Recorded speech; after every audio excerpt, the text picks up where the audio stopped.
When we surrender our life to Jesus, when we decide to follow him, something begins to change in our life because now the Holy Spirit has moved in, and what happens now is that he begins changing our heart.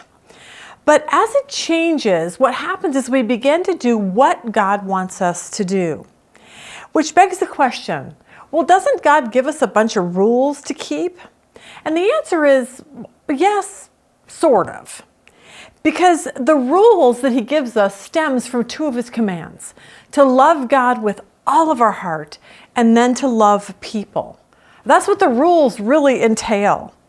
And he gives us these things to do or not to do because he wants to help us through life. They're not meant to hurt us. So join us today as we go back to our Luke series that I did many, many years ago.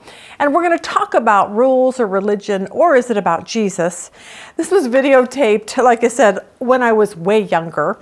This was when Cheyenne and Dusty lived at home. So between the two of them and my husband, Rob, they always gave me funny stories to tell. So join us today.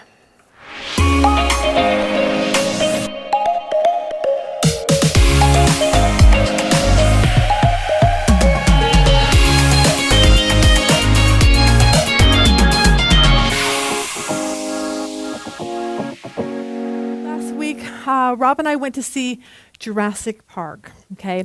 20 years ago it came out. I thought it was the most frightening, exciting movie I've ever seen in my life. And Rob does not like scary things, bless his heart. So I told him, I said, Rob, it's scary and it's in 3D. Now, are you sure you want to go see it? He's like, oh yeah. So we took Dusty and went. Poor guy, like, he doesn't like stuff like that. So at the very end, I looked at him, I go, how'd you do? And he goes, that was just as scary as it was 20 years ago. So, and it was in 3D. That was kind of interesting. I laugh. I just read something about the guy that if you remember the scene where he ran into the little bathroom and then the big dinosaur came and ate him.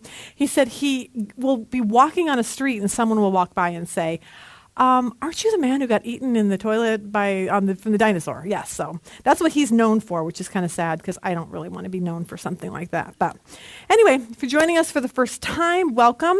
We are going through the Gospel of Luke is what the plan is here, with the intent that the words and the life of Jesus will change our life, because that's the whole idea about being a Christian, that once he comes into our life, things start changing, which is what we're going to talk about today.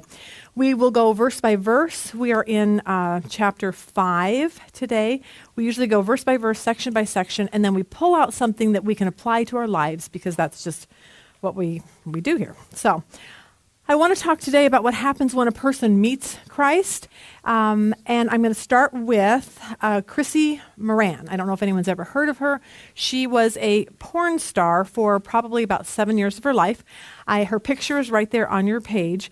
It doesn't really do her much justice. If you saw that in color, she's spectacularly beautiful.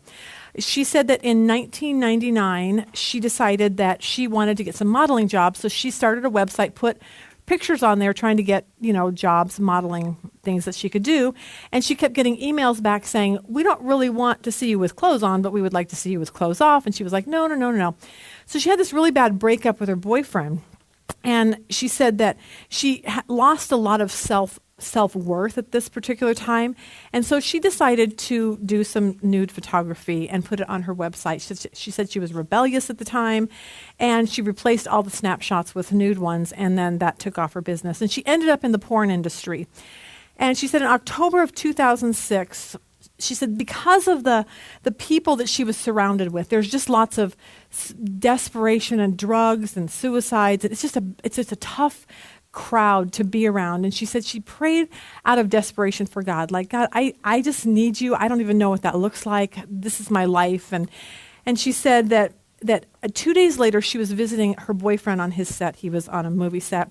And she got to talking to one of the guys on the set, and he asked her what she did for a living, and she said she finally told him that she was a porn star.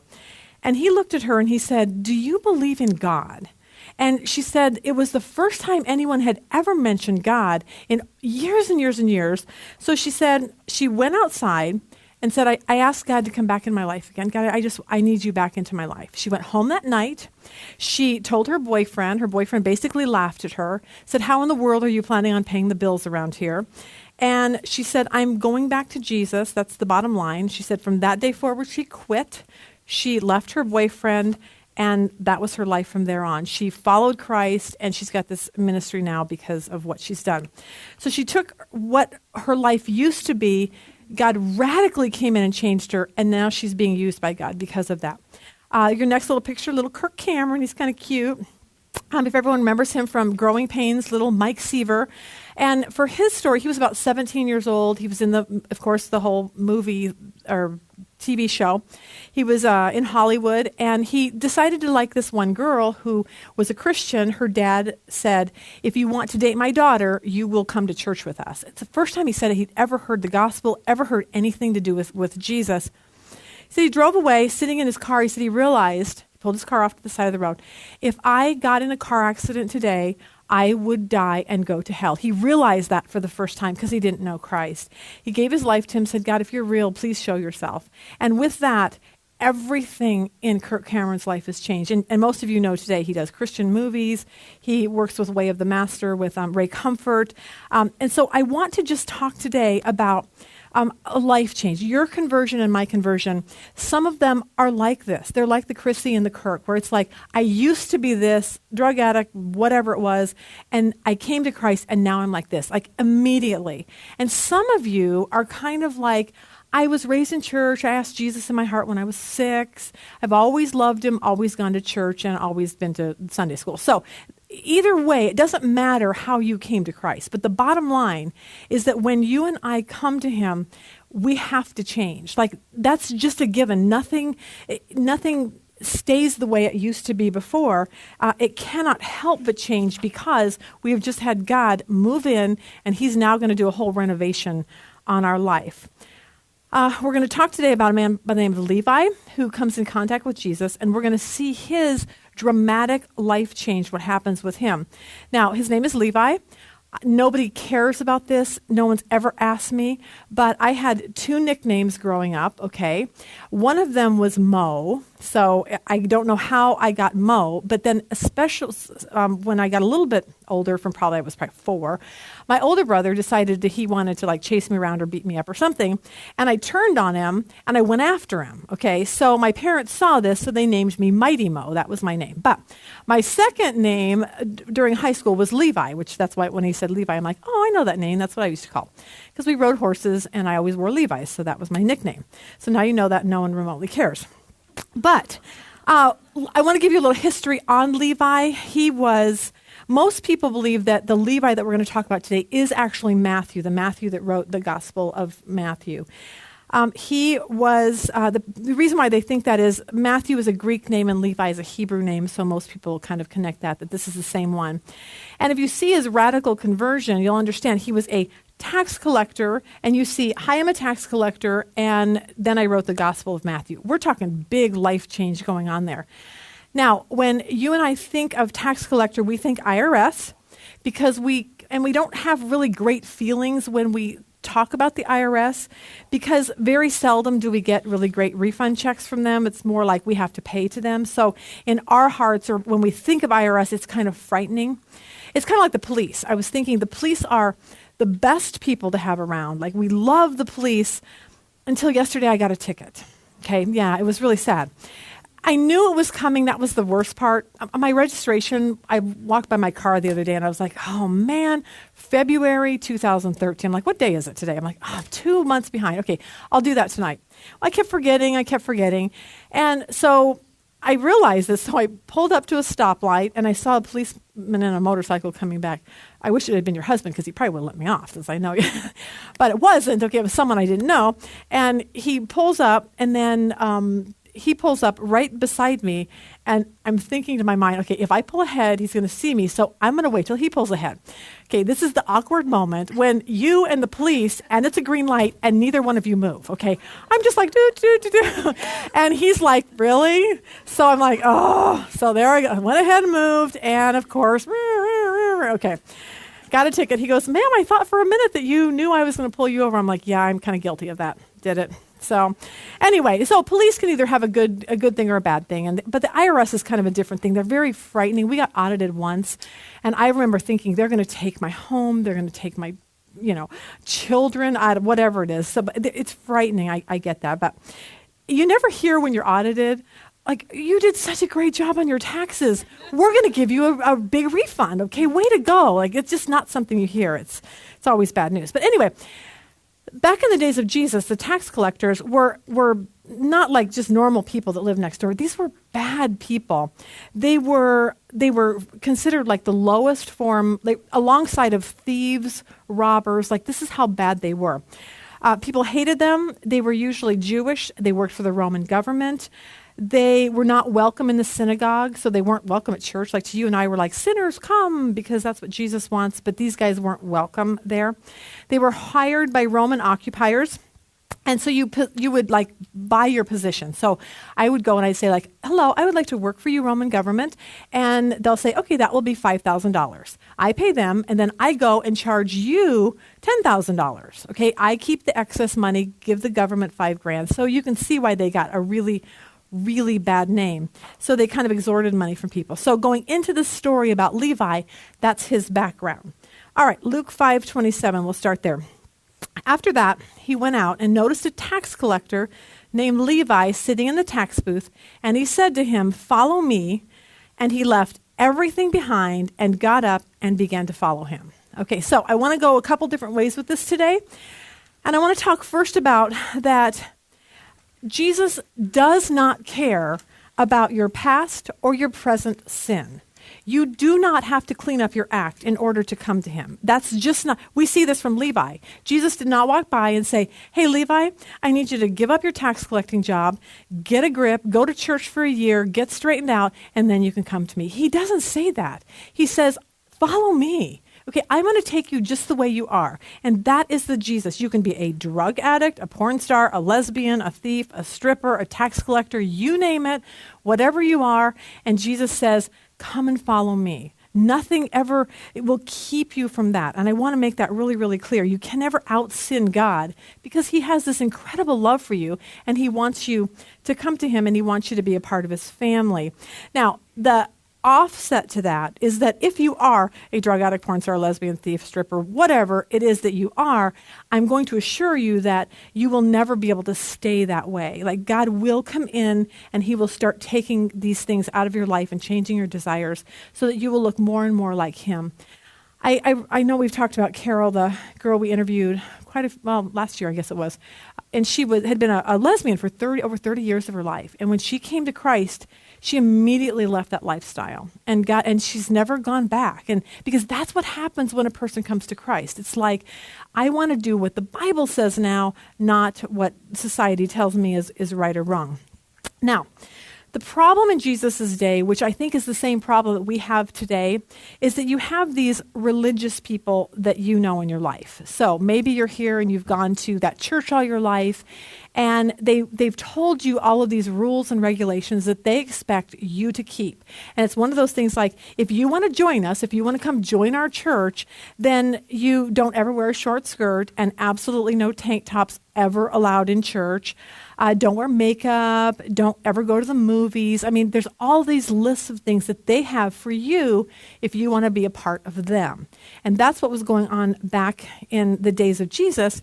The problem is that people end up saying, you know what, no thanks. I don't really want to do that whole church Jesus thing because it's a bunch of rules and regulations. And I want you to know that that's never how Jesus ever intended it to be. If you remember in the Old Testament, you have the Israelites who wandered, for 40 years or whatever they did. And God gave them the law. He gave them laws. The problem is no one could ever keep up with the law. And that's why Jesus came to say, look, you can't do this on your own. You need me to come into your life. And when I do that, I will begin to change you from the inside out. That's why he came. Look at Ezekiel 36, 26, and 27. God says, a new heart will I give you, and a new spirit will I put within you, and I will take away the stony heart out of your flesh and give you a heart of flesh. And I will put my spirit within you and cause you to walk in my statutes, and then you shall heed my ordinances and do them. So we're on a whole new ball game when you've got Jesus showing up, because he's looking at these religious people who are saying, do this, don't do that, do this. And he's saying, okay, that's got to stop.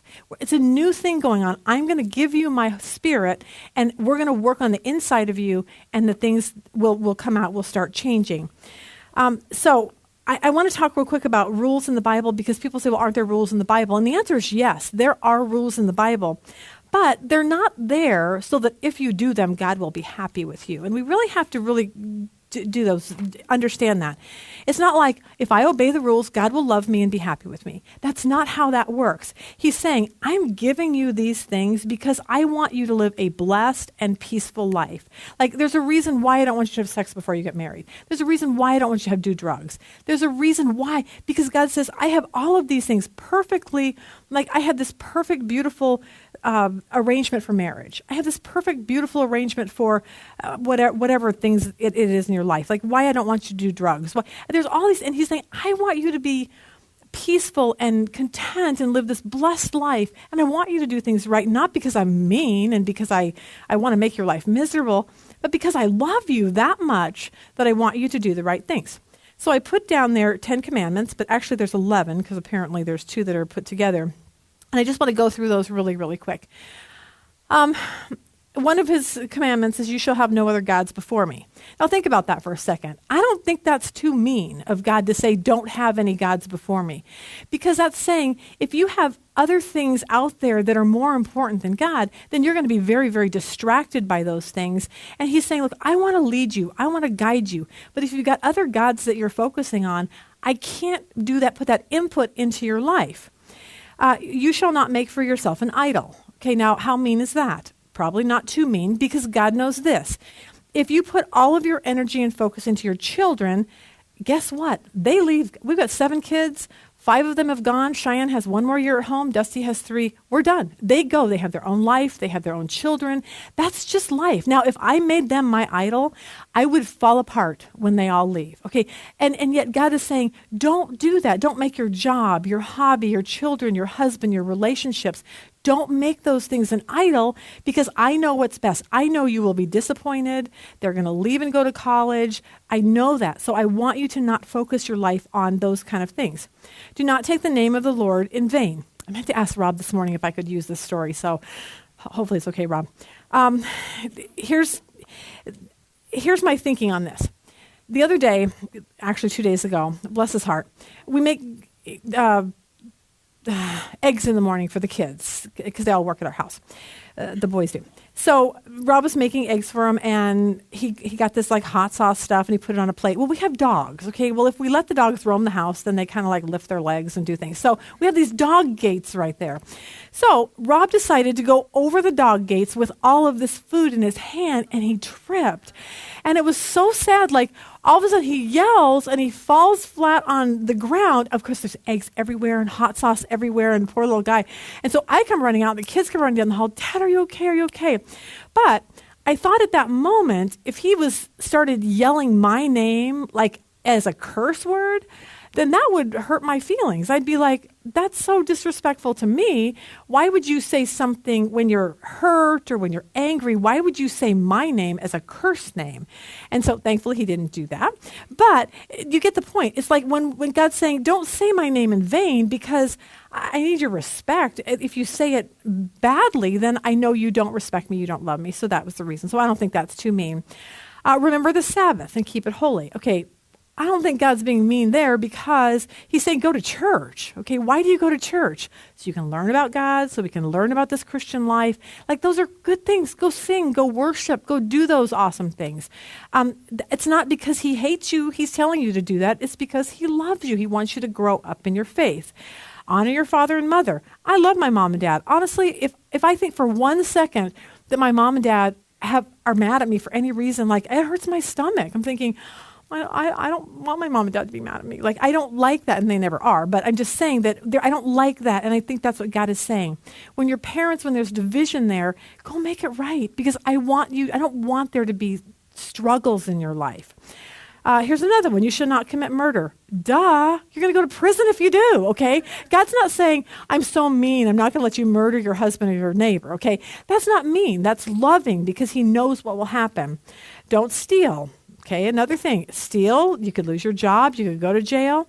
You shall not bear false witness against your neighbor. Jesus is like, love your neighbor. They need to know about him. They need to know about Jesus. And how can you do that if you're like lying to them? So he's going, please don't do that. You shall not covet your neighbor's wife. Okay, that kind of ruins your relationship if you're like wanting someone else's husband or wife. You shall not covet anything. Okay, so these are just things that God is saying don't do. And people will say to you, oh, there's just so many rules in the Bible. Really? They're rules so that he can help us live this really great life. They're not there to be mean to us. They're there to help us. So we kind of got to get that. Think about commands like don't be angry. Okay, don't be greedy. Don't get drunk. Don't be unequally yoked. Some of you here know that whole thing when Jesus said, do not be unequally yoked. Don't marry someone who does not have your faith. And some of you walked away and said, I'm going to do it anyway. And you are living the repercussions of that. And I understand that. It's very, very difficult. But God says, be yoked to someone who loves Jesus just like you do, because that's how you're going to be the most blessed.